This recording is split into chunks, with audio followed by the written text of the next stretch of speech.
We want to talk about Siari, the topic of leadership.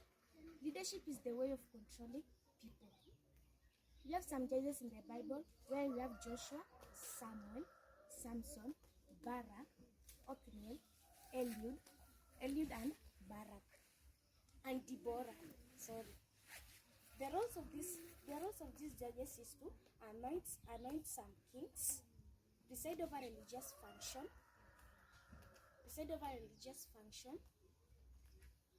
rule the nation on behalf of God, offer sacrifices on behalf of people,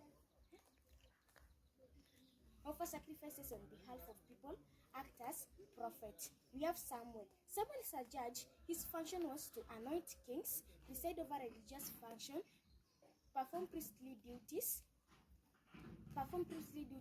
rule the nation on behalf of God, and made sacrifices.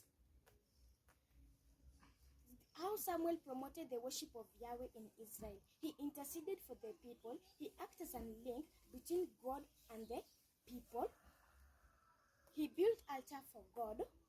He warned people on the demanding for a king.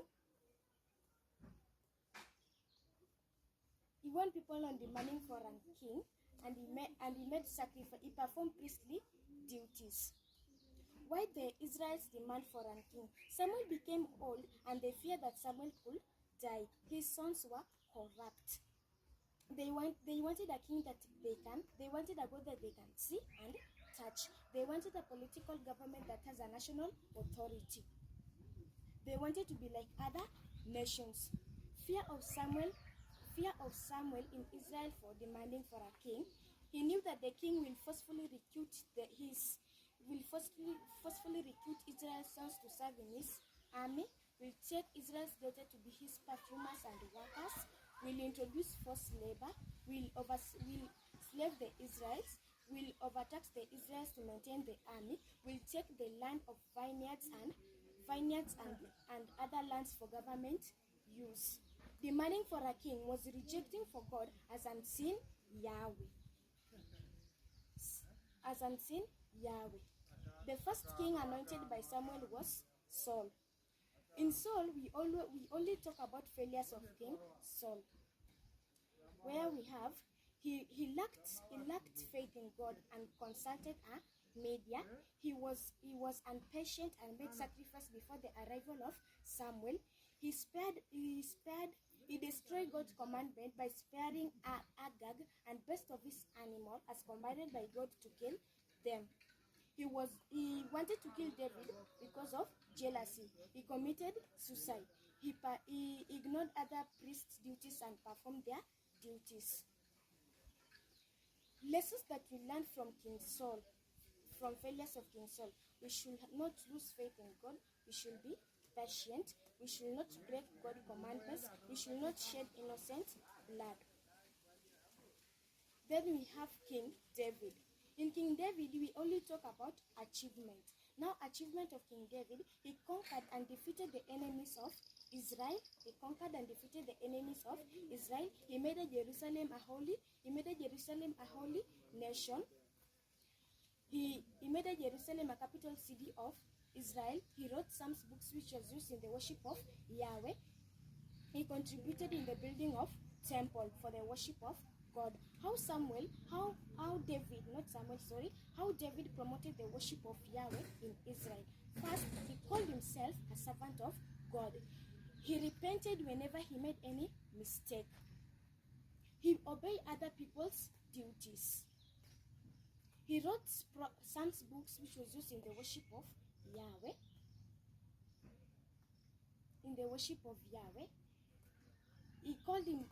He also called himself a servant of God.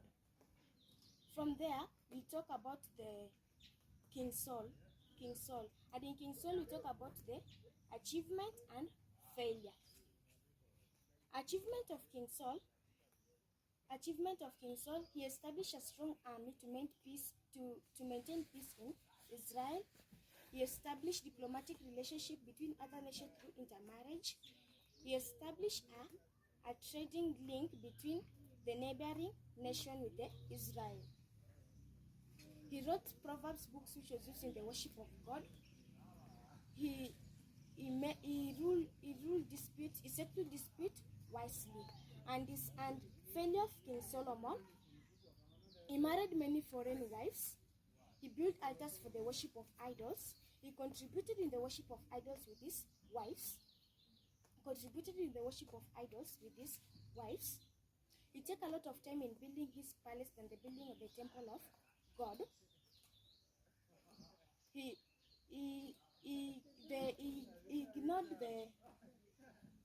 killed other prophets of God. Those are a failure of King Solomon. Then, from there, that is the end of leadership. We want to talk about idolatry. Idolatry, this is the worship of idols. And factors that contributed in the worship of idols are this one. First factor that contributed in the worship of idols: introduction of false prophets, persecution of real prophets of God. King Ahab made Baalism official worship in Israel. He built temple for the worship of Baalism. They changed their lifestyles from pastoralism to agriculture. They intermarried with the foreigners' wives. Then from there we have Elijah. How Elijah fought against idolatry. How Elijah fought against the worship of idols in Israel. First, what he did, he pronounced 3 years of drought and famine. He condemned King Ahab for committing idolatry.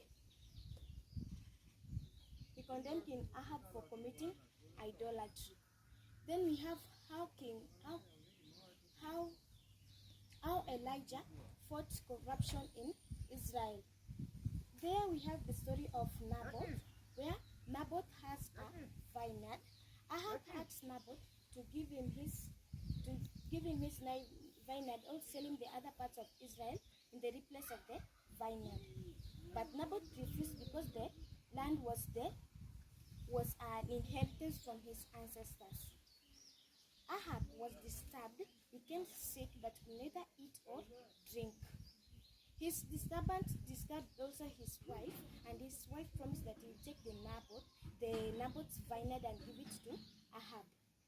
He forged a letter saying that Naboth has blasphemed God and treason, which punishment was being stored to death. He bribed some youths to do the act. After that, Naboth was stoned with all the rest of his family to death, and Ahab took the vineyard away, and he was happy. And Elijah was angered and ordered some judgment and punishment from God. And the punishment of King Ahab and Jezebel was that idols will be upon Ahab. Evil will be upon Ahab. His blood will be smeared by dogs. His body will be also eaten by dogs, and Jezebel's body will also be eaten by dogs. People that come from his nation that will die on the land will be eaten by dogs, and those that will die on the field will be eaten by birds. Thank